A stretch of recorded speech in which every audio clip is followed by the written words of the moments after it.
सर्वसामान्यांच्या हक्काचा आवाज जागर जनस्थान।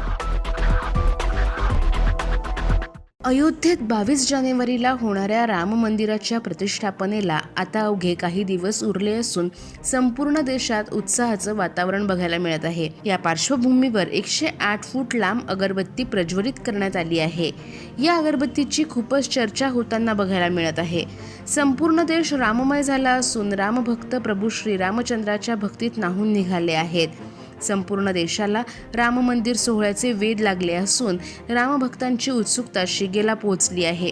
विविध ठिकाणाहून भेटवस्तू आयोजित दाखल होत आहे। अशीच एक अनोखी भेटवस्तू अयोध्येत दाखल झाली आहे।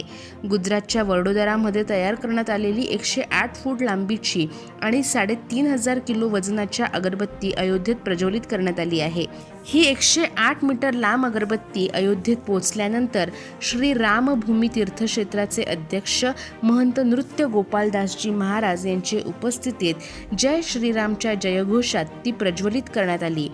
अगरबत्ती बनवायला तब्बल 6 महिने लागले असून 1.5 महिना ती जळत राहणार असल्याचं सांगितलं। गुजरातच्या वडोदरा येथे बनवलेली 108 मीटर लांबीची अगरबत्ती 3.5 फूट आहे।